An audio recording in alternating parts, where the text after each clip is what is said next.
सभी स्टूडेंट को good afternoon. UGC net Saraswati academy में आरती वर्मा एजुकेशन थ्योरी क्लासेस। आज की क्लास में हम बात करने वाले हैं व्यक्तित्व मापन की विधियाँ।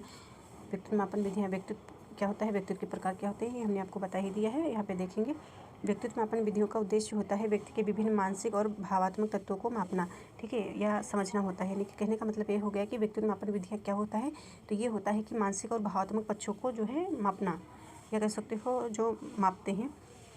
तो ये आपका हो जाएगा, आप समझ लीजिएगा कि व्यक्ति के मानसिक और भावात्मक तत्वों को जो है आप मापते हैं, वही आपका व्यक्तित्व मापन विधियाँ हो जाता है। इन विधियों का उपयोग व्यक्तित्व विश्लेषण, यानी कि जो मापन विधियों का यानी व्यक्तित्व मापन विधियों का जो है आप उपयोग करते हैं, तो उपयोग जो है व्यक्तित्व विश्लेषण, संघर्ष व्यवस्था, पर्सनालिटी डेवलपमेंट और कैरियर विकास और मानसिक स्वास्थ्य जैसे क्षेत्रों में किया जाता है।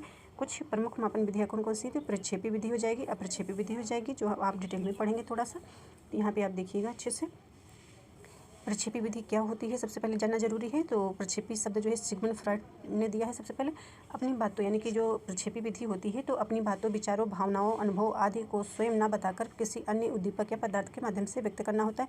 जैसे कि यहाँ से देखिएगा, व्यक्तित्व मापन के लिए चित्रों, आकृतियों, उद्दीपक, वस्तुओं को माप में लाए जाते हैं। यानी कि प्रक्षेपी विधि जो होती है, इसमें व्यक्तित्व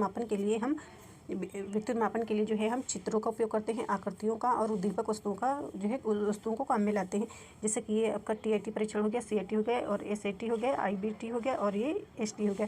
तो कहने का मतलब हो जाएगा कि ये जो आपका परीक्षा इंग्लिश में लिखा हुआ है, देख लीजिएगा, ये टीआईटी यानी कि ये आपका हो जाएगा प्रासंगिक अंतर्बोध परीक्षण हो जाएगा, और सीआईटी ऐसी चिल्ड्रन जो है अंतर्बोध परीक्षण हो जाएगा, और ये आपका जो है सीनियर अंतर्बोध परीक्षण हो जाएगा, और ये रोडसा शाही दब्बा परीक्षण हो जाएगा। ये जो है वाक्य सेंटेंस यानी कि वाक्य पूर्ति जो है परीक्षण हो जाएगा। इस प्रकार से आप देख सकते हैं। और इसके बाद आप एक और आपका जो परीक्षण शेष रह रहा है, तो यहाँ से देखिएगा, ये जो अप्रक्षेपी यानी कि अप्रक्षेपी जो है ये व्यवहार, यानी कि व्यक्तित्व मापन की विधि जिसमें व्यक्ति के व्यवहार का अध्ययन करने के लिए किया जाता है। ठीक है, व्यक्ति के सीधे अनुभव, प्रतिक्रियाओं, व्यवहारों का उपयोग किया जाता है, न कि अस्पष्ट। तो ये अप्रक्षेपी विधियाँ हो गई। आत्मनिष्ठ विधि आप देख सकते हैं, और एक आपकी हो जाएगी वस्तुनिष्ठ विधि।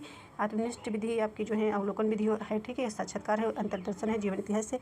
वस्तुनिष्ठ विधि के अंतर्गत ये सारी आती है, प्रश्नावली निर्धारण में अपनी समाज मिति निष्पादन विधि। आई होप आप सभी स्टूडेंट को समझ में आया होगा। थैंक यू, मिलते हैं अगले क्लास में।